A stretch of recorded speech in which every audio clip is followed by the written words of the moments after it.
নমস্কার। গল্প যখন ভাবাই চ্যানেলে সকল শ্রোতা বন্ধুকে আবারও স্বাগত। আজকে আমি পড়ে শোনাব নরেন্দ্রনাথ মিত্রের গল্প ঘটক। গল্প পাঠে আমি ইন্দু। গল্পটা ভালো লাগলে লাইক, শেয়ার, সাবস্ক্রাইব করে পাশে থাকার অনুরোধ রাখলাম। তাহলে শুরু করি আজকের গল্প ঘটক। ভদ্রলোকের সঙ্গে প্রথম আলাপ হয়েছিল পাড়ার জনতা সেলুনে চুল কাটতে গিয়ে। সেলুনের মালিক সুরত একজন খদ্দেরের মাথায় কাঁচি চালাতে চালাতে আক্ষেপ করে বলছিল, আর বাবু, আমাদের ব্যবসায় উঠে যাবার জো হয়েছে। চেয়ারগুলি ভর্তি, ৩-৪ জন কারিগর কাজ করছে। সুরথের হাত খালি হলেই আমি চান্স পাব, তাই একটি বেঞ্চে বসে অপেক্ষা করছি। সুরথের কথার জবাবে বললাম, কেন, তোমার ঘর তো ভর্তি, ব্যবসা উঠে যাবার কি হলো? সুরথ তেমনি নৈরাশ্যের সুরে বলল, আজ রবিবার, ছুটির দিন, তাই এই কয়েকজন খদ্দের দেখছেন। অন্যদিন দোকান খাঁ খাঁ করে। আজকাল ছেলেরা সব বড় বড় চুল রাখছে, দাড়ি রাখতে শুরু করেছে। একবার কামিয়ে গেল তো 6 মাসের মধ্যে এ মুখও হয় না। আর যাদের বয়স হয়েছে তাদের তো বেশিরভাগই মাথা ভরা টাক। কোথায় যাই বলুন তো? পৈতৃক ব্যবসায় ছেড়ে দিতে হবে দেখছি। আমার পাশে একজন প্রবীণ ভদ্রলোক বসে কাগজ পড়ছিলেন। তিনি হেসে বললেন, শুধু তোমার ব্যবসা কেন, এমন কত ব্যবসায় উঠে যাচ্ছে, আবার নতুন নতুন ব্যবসার উদয় হচ্ছে। একই ব্যবসা নতুন নামে নতুন চেহারায় চালু হয়ে যাচ্ছে। এই তো নিয়ম সংসারের। জগৎ পরিবর্তনশীল। আমি ভদ্রলোকের দিকে তাকালাম।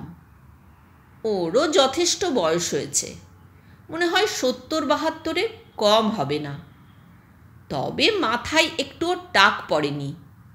চুল যথেষ্ট ঘন, তবে সাদা ধবধবে, মাঝখানে সিঁথি।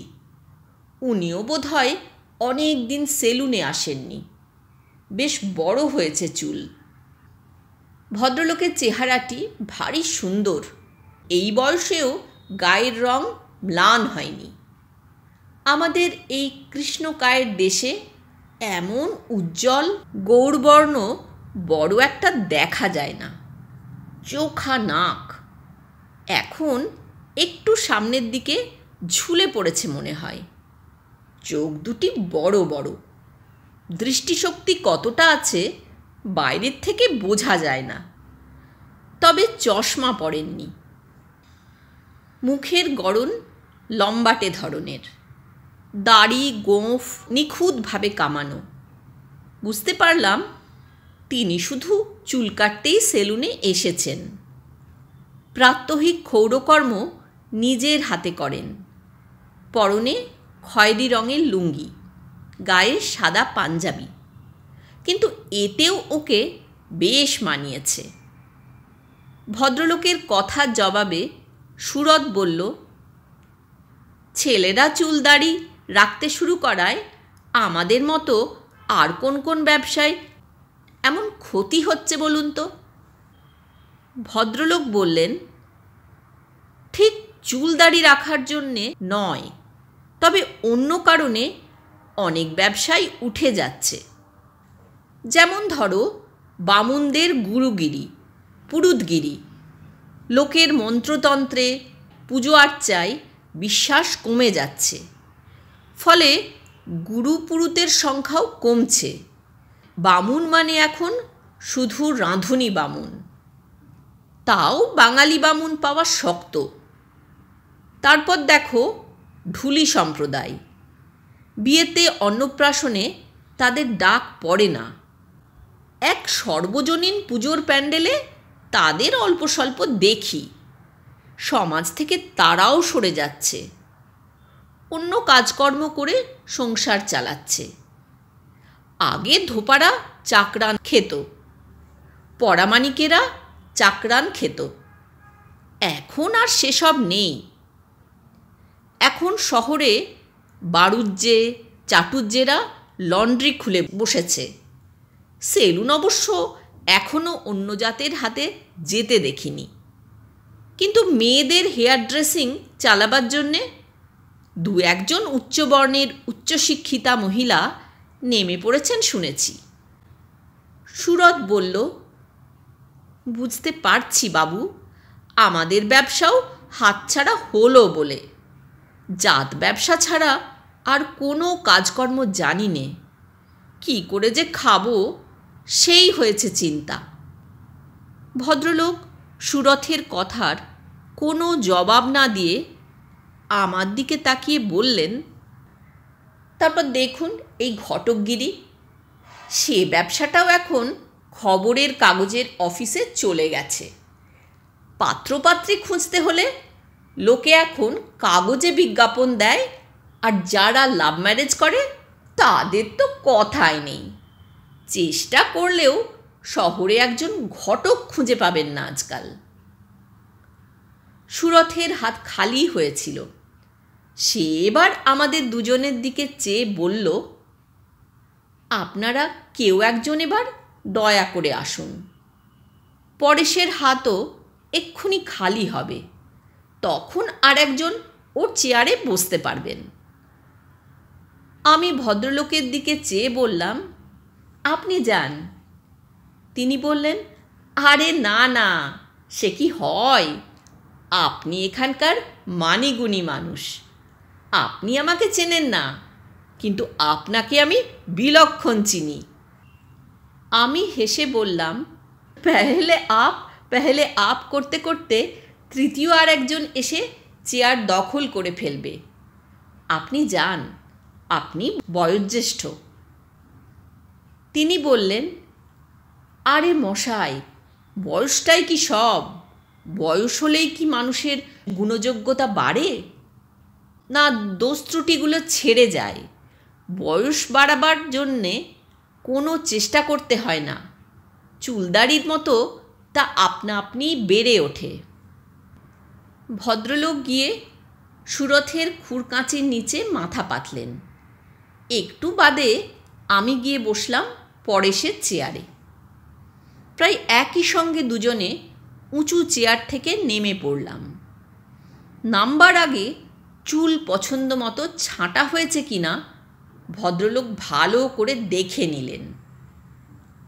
আমার মাথার কেশ বিরল, তাই দেখবার বিশেষ কিছু ছিল না। সেলুন থেকে বেরিয়ে এসে তিনি বললেন, কিছু যদি মনে না করেন, আপনাকে একটা অনুরোধ করি। বলুন। তিনি বললেন, কাছেই আমার বাসা, আলাপ যখন হলো, যদি এক কাপ চা খেয়ে যান খুব খুশি হব। এর আগে আপনাকে পথে টথে দেখেছি, বাসে ট্রামেও দেখেছি, কিন্তু আলাপ করতে ভরসা হয়নি। পাছে আপনি কিছু মনে করেন, কিন্তু আজ যখন আলাপ হয়েই গেল, আসুন এক কাপ চা খাই, একটু গল্প সল্প করি। আমাদের চায়ের কাপের ওপর দিয়ে তো আর ঝড় বইবে না, সে বয়স চলে গেছে। তবে খোশ গল্পের ফুরফুরে হাওয়া বইতে পারে, কি বলুন? বেলা এমন কিছু হয়নি, 10:30। শীতের আমেজ পড়েছে, রোদের তাপ তেমন নেই। বড় রাস্তা থেকে সরু গলি বেরিয়ে গেছে পশ্চিম দিকে। খানিক এগোতেই হলদে রঙের একটি 3তলা ফ্ল্যাট বাড়ি।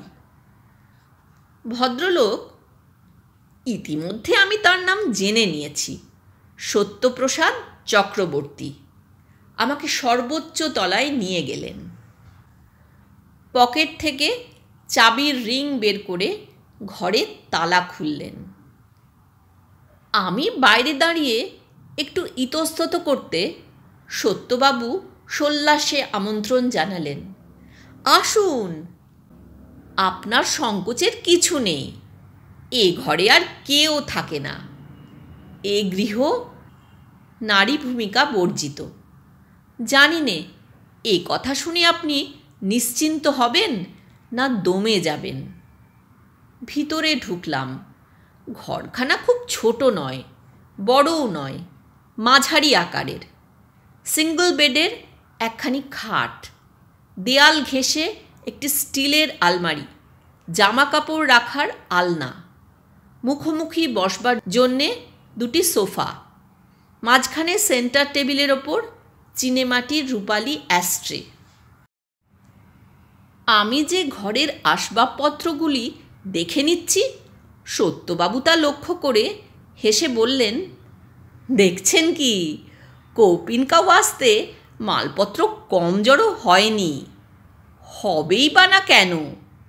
একা আছি বলেই কি সন্ন্যাসী হয়েছি নাকি? যতক্ষণ দেহ আছে ততক্ষণ সংসার আছে। দেহ মানেই গৃহ। শুধু গৃহ কেন, আজ তো একটি পুরী, নন্দের পুরী। এই পুরীর বাসিন্দা লক্ষাধিক, সেই হিসেবে একটি সিটিও বলতে পারেন। সত্যবাবু হেসে উঠলেন। একখানি ফ্ল্যাটের ঘর, বাথরুম আর রান্নাঘর আছে সংলগ্ন। পিছনে অপরিসর একটু যাতায়াতের পথ, কিন্তু সামনের ব্যালকনিটি বেশ সুন্দর।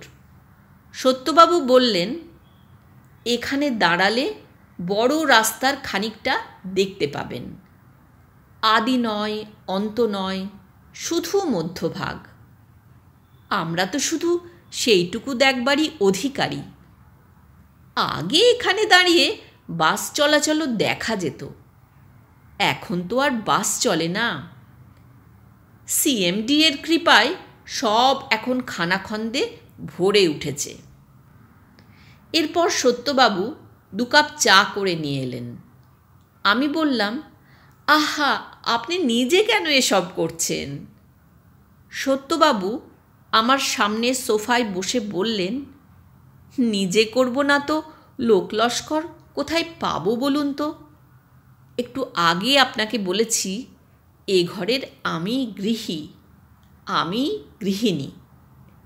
এখন বলি, আমি মনিব, আমি চাকর। নিজেই নিজেকে ফরমায়েশ করি, এই সতে 1 প্যাকেট সিগারেট নিয়ে আয় তো। সিগারেট এলে চেয়ারে বসে আয়েশ করে ধূমপান করি। তখন আমি সত্যবাবু। খাবেন নাকি একটি? আমি অবশ্য খুব দামি সিগারেট খাই না। হেসে বললাম, দামি কম দামি কিছুই আমার চলে না, আপনি খান। তিনি বললেন, সে কি হয় কল্যাণবাবু? অতিথি খাবেন না আর গৃহী বসে তাঁর মুখে ধোঁয়া ছিটাবেন? সেকেলে লোক তো, এসব অভদ্রতা করতে আমরা শিখিনি। তারপর কিছু একালের হালচাল, কিছু বা ধান চালের দুর্মূল্যতার প্রসঙ্গ পার হয়ে আমি তাঁর জীবন বৃত্তান্তের চৌকাঠের কাছে এসে দাঁড়ালাম।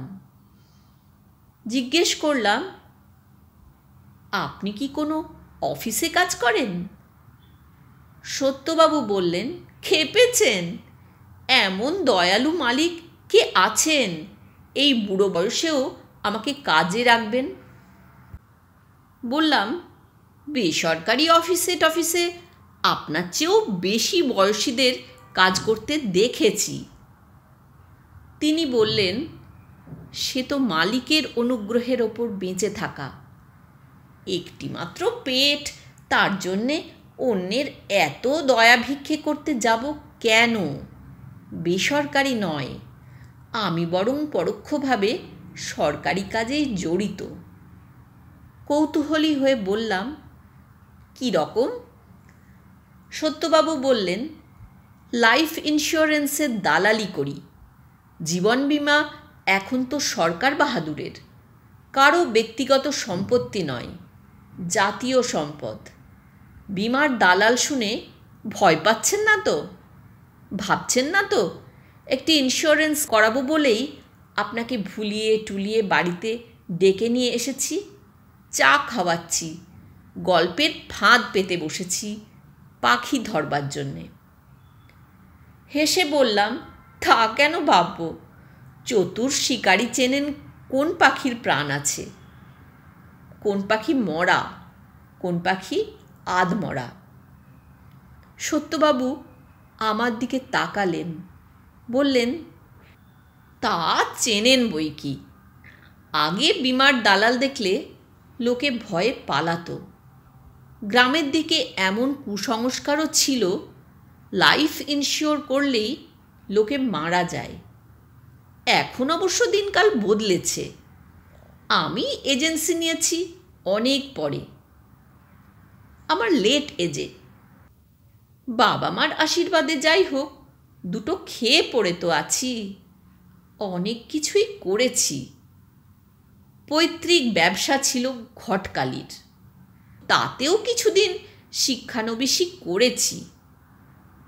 হেসে বললাম, আপনি ঘটকগিরিও করেছেন? খুব মজার ব্যাপার তো। আমাদের চা খাওয়া হয়ে গিয়েছিল। তিনি সঙ্গে সঙ্গে চায়ের কাপ দুটি সরিয়ে রাখলেন। লক্ষ্য করলাম ভদ্রলোক বেশ পরিষ্কার পরিচ্ছন্ন, গোছগাছ করতেও জানেন। একখানি ঘরের মধ্যে এত জিনিস নিপুণভাবে সাজিয়ে রেখেছেন, জবরজং বলে মনে হয় না। সত্যবাবু ফিরে এসে তাঁর চেয়ারে বসলেন। তারপর হেসে বললেন, মজার ব্যাপার বই কি, অন্তত প্রথম প্রথম তাই মনে হতো। ঘটক হিসেবে বাবার বেশ নামডাক ছিল। তাঁর হাতযশের সবাই প্রশংসা করত। উপযুক্ত পাত্রের জন্য উপযুক্ত পাত্রী তিনি খুঁজে বার করতেন। কয়েকটা লম্বা মোটাসোটা খাতা ছিল তাঁর। সেই খাতাগুলিতে বহু লোকের নাম, ঠিকানা, গোত্র লেখা থাকত। আমাদের মহকুমার শখানেক গ্রাম জুড়ে ছিল বাবার এলাকা। জেলার বাইরেও তাঁর যাতায়াত ছিল, যোগাযোগ ছিল। একান্নবর্তী পরিবারে মানুষ হয়েছি আমরা। অনেক পোষ্য ছিল সংসারে, কিন্তু মা ছিলেন না। আমার খুব অল্প বয়সেই তিনি মারা গিয়েছিলেন।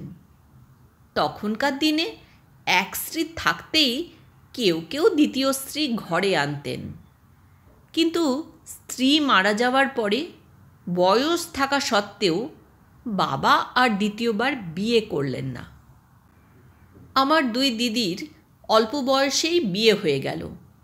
আমি রইলাম বাবার কাছে। গ্রামের পাঠশালায় ভর্তি হলাম। লোয়ার প্রাইমারি, আপার প্রাইমারি পাশ করে হাই স্কুলে গেলাম। সেখানকার বেড়াও ডিঙিয়েছিলাম।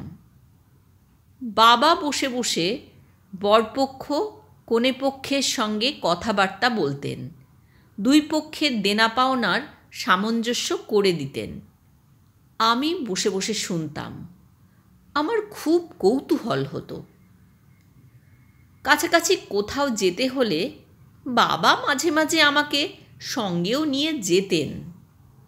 বাবার সঙ্গে সে বেড়ানোর দিনগুলি আমার খুব আনন্দে কেটেছে। 2-4-5 মাইলের ব্যবধানে অচেনা অজানা গ্রাম। শুকনোর সময় প্রায় হেঁটেই যাতায়াত করতাম, বর্ষার সময় নৌকোয়। যেসব বাড়িতে উঠতাম, ঘটক মশায়ের ছেলে বলে আমাকে সবাই খুব যত্ন করতেন। বাবা আগে মেয়ে দেখতেন, তাদের গুণ যোগ্যতার কথা শুনে নিতেন। আমিও দেখতাম। সেই অল্প বয়সে সব মেয়েকেই মনে হতো রূপকথার রাজকন্যা। নিজেকে কি বলে মনে হতো, সে কথা আর আপনাকে বলে কাজ নেই। একটু বড় হওয়ার পর বাবা আর আমাকে সঙ্গে নিতেন না। বলতেন, না, তোর পড়াশোনার ক্ষতি হবে। আমি বাবার ব্যবসা নেব, এটা তিনি মোটেই চাইতেন না। বলতেন, সমাজে ঘটকের তেমন সম্মান নেই, তোদের কালে আরও থাকবে না। তুই আর যাই হোক ঘটক যেন হোস নে বাবা, মন দিয়ে লেখাপড়া কর, তারপর লাইন বেছে নিবি।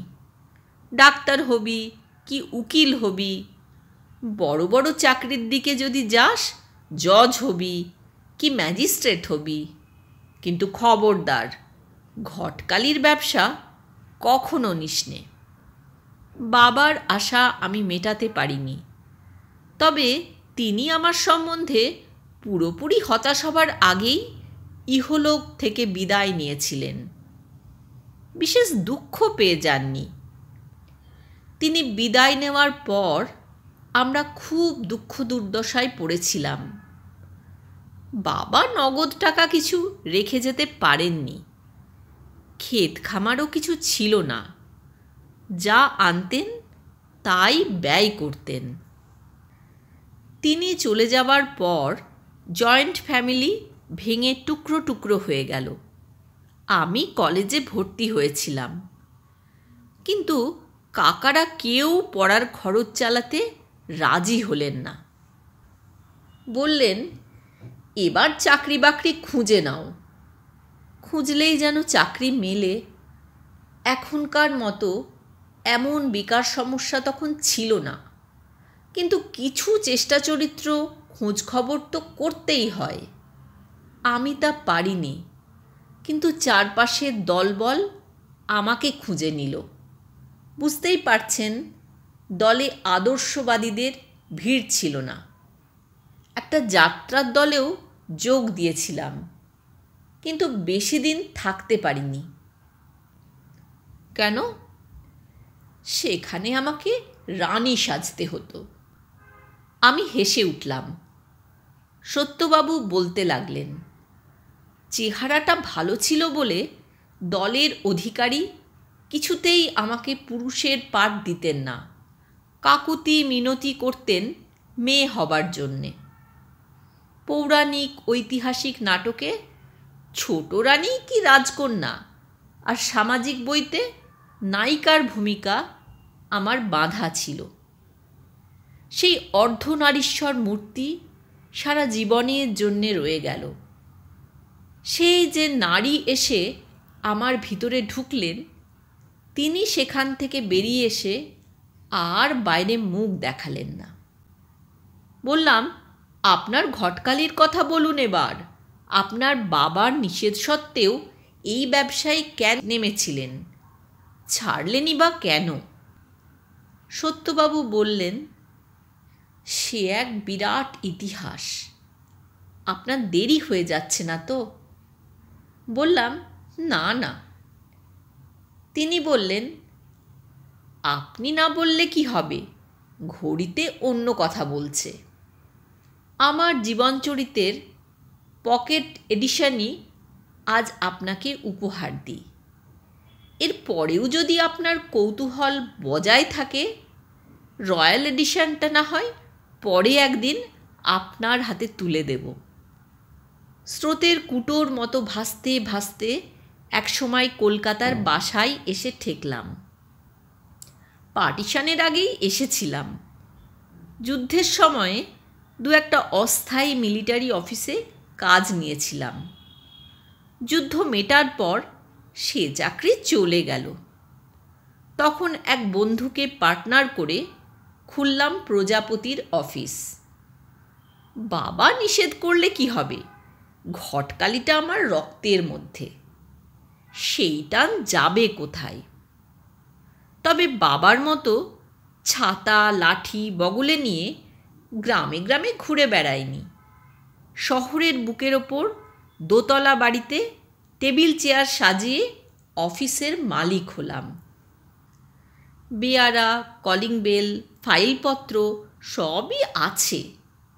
রাস্তার মোড়ের কি গ্রামগঞ্জের বটগাছতলার পরামানিকের দ্বিতীয় কি তৃতীয় পুরুষ যেমন শহরে এসে কেতাদুরস্ত সেলুন খুলে বসেছে, এও প্রায় তেমনি। প্রথম প্রথম আমাদের যৌথ ব্যবসা ভালোই চলল। অনেক আইবুড়ো ছেলে মেয়েকে আমরা বিবাহ বন্ধনে বেঁধে দিলাম। বহু ছেলের বাপের পকেট ভারী করলাম। মেয়ের বাপ ঋণগ্রস্ত হলেন। আবার সামান্য শাঁখা সিঁদুর আর ধুতি পাঞ্জাবির বিয়েও কম দিলাম না। কিন্তু আমাদের দেশের পার্টনারশিপ তো চিরস্থায়ী নয়, 5 শালা কি 10 শালা বন্দোবস্ত। আমার অংশীদার বন্ধু অংশ নিয়ে গোলমাল শুরু করলেন। মূলধন তাঁরই বেশি। খুব মনোমালিন্য বাদবিতণ্ডা হতে লাগলো। হাতাহাতি হবার আগে আমি হাত গুটিয়ে নিলাম। তিনি ব্যবসা গুটালেন। ইতিমধ্যে আরেকটি কাণ্ড ঘটল। এখানে যৎসামান্য একটি নারী ভূমিকা আছে। আমি নড়ে চড়ে বসলাম।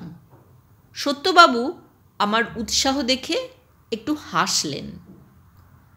বউবাজারে শ্রীনাথ দাস লেনের একটি বাড়িতে আমার খুব যাতায়াত ছিল। ভদ্রলোকের 5টি মেয়ে, একটি ছেলে। ছেলেটি আমার মতোই অপদার্থ, মেয়েগুলি সুন্দরী, লেখাপড়াও মোটামুটি শিখেছে, গৃহকর্মে নিপুণা। দুটির সম্বন্ধ আমি ঠিক করে দিলাম। সেজটির আর হয় না, দাবি দাওয়াই বনতে চায় না। শেষ পর্যন্ত একটা সম্বন্ধ ঠিক হলো। ছেলেটি সরকারি অফিসের কেরানি, দেখতে শুনতে ভালো, মনের উদারতাও আছে।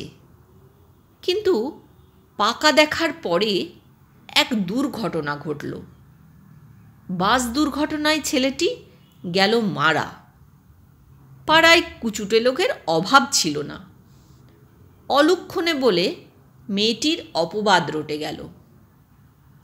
আর মেয়েটির সম্বন্ধ আসে না। আসে তো তিলার্ধ দাঁড়ায় না। মেয়েটির বাবা অনাথ ভট্টাচার্য একদিন আমাকে ডেকে বললেন, এক কাজ করো সতু, তুমি আমার এই মেয়েটিকে নাও। আমি তো অবাক। অনাথ আমার চেয়ে বয়সে মাত্র 4-5 বছরের বড়। তাকে আমি বন্ধু বলে মনে করি। কিন্তু অনাথ পীড়াপিড়ি করতে লাগলো। সে বলল, তাতে কি, ও তোমাকে ভালোবাসে, ভক্তি শ্রদ্ধা করে। এখানে এলে ওই তো তোমার সেবা যত্ন করে আজকাল। আমি লক্ষণগুলি সব মিলিয়ে দেখলাম। মেয়েটিকে আড়ালে ডেকে জিজ্ঞেস করলাম, তোমার আপত্তি নেই তো? সে ঘাড় নেড়ে বলল, না। আমি আবার বললাম, তোমার সম্মতি আছে? সে মাথাটা একবার ওপরে তুলে নিচে নামিয়ে নিল। আমি সেই মধুর ভঙ্গিটুকুকে সম্মতির লক্ষণ মনে করলাম। ভাবলাম, যাক, এতদিনে ঘটকের জন্যে আলপনা দেওয়া একখানি বরের পিঁড়িত ঠিক হয়েছে। আমি ভিতরে বাইরে তৈরি হতে লাগলাম। মেসে থাকতাম, ছেড়ে দিয়ে বাসা ভাড়া করলাম। যা সামান্য পুঁজি ছিল তা ব্যয় করে ঘর সাজালাম।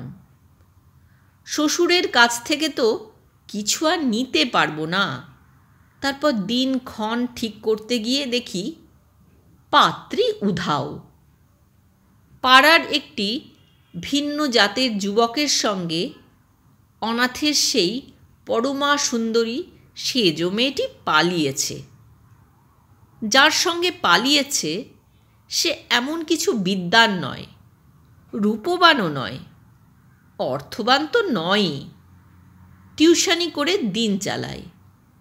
তার বড় সম্পদ, সে আমার বয়সের অর্ধেক। তাই সারা পৃথিবীর সে পুরো দখলদার। প্রথম প্রথম মনে বড় কষ্ট হলো। ভাবলাম, আর একটা বাস দুর্ঘটনা কি মোটর দুর্ঘটনা হলে বেঁচে যায়। কিন্তু তেমন কিছু ঘটল না। আমি বেঁচে রইলাম। দেখতে পাচ্ছেন তো পরমায়ুর জোর এখনও বেঁচে আছি।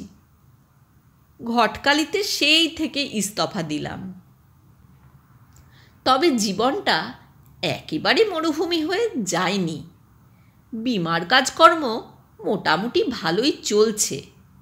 তার আগে যেসব প্রিমিয়াম দিয়ে রেখেছিলাম তারও কিছু কিছু ফল ভোগ করি। বললাম, তার মানে? সত্যবাবু বললেন, যেসব ঘটকালি করেছি তার সবই প্রায় নগদ বিদায়ে শেষ হয়েছে, কিন্তু সেকালের 2-4টি বরকনে এখনও আছে যারা তাদের ঘটককে ভোলেনি। তারা এখন জনক জননী, কেউ কেউ বা দাদু দিদিমা হয়েছে। আমি তাদের সঙ্গে যোগাযোগ রাখি। বাড়িতে গেলে 1 কাপ করে চা পাই, কোনো দিন জলযোগও জোটে। কর্তাদের অফিস কাছারি আছে, গিন্নিরা সংসারের শত কর্মে ব্যস্ত। কিন্তু বাড়ির গুঁড়োরা এই বুড়োর সঙ্গে সমবয়সীর মতো এসে মেশে। কেউ কাঁধে চড়ে, কেউ কোলের মধ্যে ঝাঁপিয়ে পড়ে, কেউ বা আমার 2টি তোবড়ানো গালে চুমু খায়। আমার সেই প্রেয়সীদের সংখ্যা খুব কম নয়। সত্যবাবু থামলেন। বিদায় নেবার আগে আমি তাকে জিজ্ঞাসা করলাম, সেই পলাতকার দেখা কি আর পেয়েছিলেন? সত্যবাবু বললেন, কোন পলাতকা? সেই যে শ্রীনাথ দাস লেনের। তিনি হেসে বললেন, ও, তার কথা আপনি এখনো ভোলেননি দেখছি। না মশাই, তার দেখা আর পাইনি, খোঁজ করিনি। যে পাখি পালায় সে আপনাদের নাটক নভেলে দেখি আবার ফিরে আসে। কিন্তু জীবনে কি সত্যি তেমন ঘটনা ঘটে? জীবনটা বড়ই গোলমেলে ব্যাপার। তবে যাই বলুন, সে আপনাদের পৃথিবীর মতো গোলাকার নয়, বরং লগির মতো ধ্যাড় লম্বা। আজকাল এই দৈর্ঘ্যের কথাই বড় বেশি মনে পড়ে। এগিয়ে দেওয়ার জন্যে তিনি আমার সঙ্গে সঙ্গে রাস্তার মোড় পর্যন্ত এলেন। নিষেধ শুনলেন না। শিষ্টতা সৌজন্যের তুলনা নেই। এতক্ষণ শুনছিলেন আজকের গল্প ঘটক।